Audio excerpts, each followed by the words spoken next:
Imagine spending 4 years in university, taking out massive loans and buying expensive textbooks, only to sabotage your final thesis by starting it 2 days before the deadline. Or imagine finally landing an interview for your dream job, researching the company for weeks, and then staying up all night playing video games so you show up exhausted and brain dead. To your parents, your professors, or your boss, this looks like laziness. It looks like stupidity. But psychology suggests something far more complex is happening in your brain. You aren't just bad at managing time, and you certainly aren't lacking in desire. You are running a subroutine designed to protect your ego by ensuring you fail on your own terms. This is self-destruction disguised as comfort. If you feel like your academic or professional life is stuck in a loop where you constantly underperform despite knowing you are capable of greatness, you might think you're just not cut out for success. But here is the reality. You aren't broken. You've just installed a psychological operating system designed to crash whenever the stakes get high. Your brain is prioritizing safety over growth. It is choosing the certainty of failure over the unpredictability of success. Today, we're dismantling the 3 psychological glitches: learned helplessness, self-handicapping, and the pessimistic explanatory style that keep you trapped in entry-level positions and academic mediocrity. Let's look at why you stop applying for promotions or stop studying for difficult subjects before you even really try.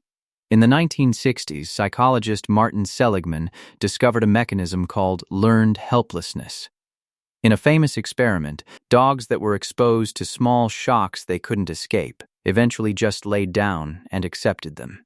Later, when they were placed in a box where they could easily jump to safety, they didn't move. They had learned that their actions had no effect on the outcome, so they stopped trying to escape, even when the door was thrown wide open.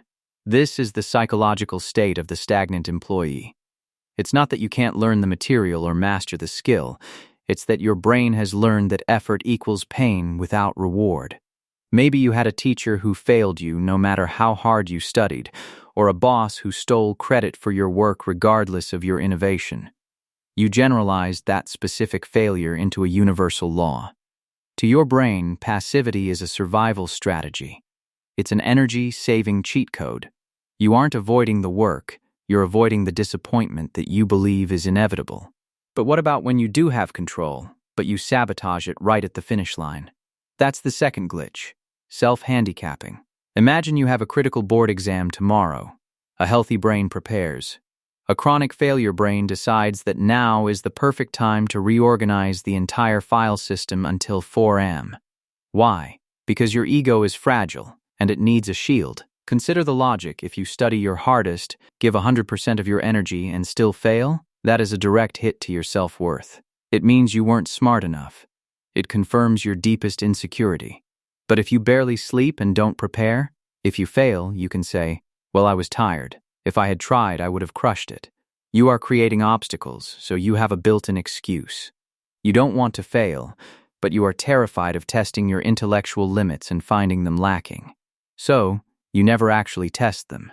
You choose to be seen as lazy rather than incompetent, because laziness is a choice, but incompetence feels permanent.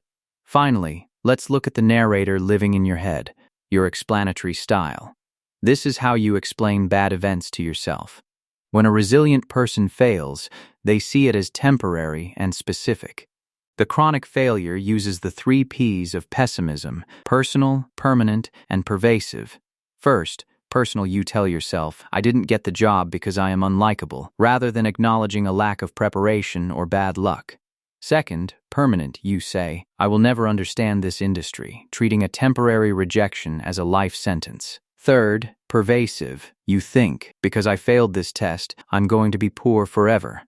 Your brain connects dots that shouldn't be connected, building a narrative where you are the villain in your own success story.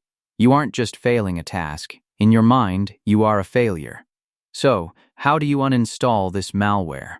You have to realize that your brain is trying to keep you safe in the cave, not happy in the suite. You don't wait to feel capable. You act capable until your brain rewires itself to accept the new data. If you want to reclaim your focus and rewrite your psychological code for the real world, you're in the right place.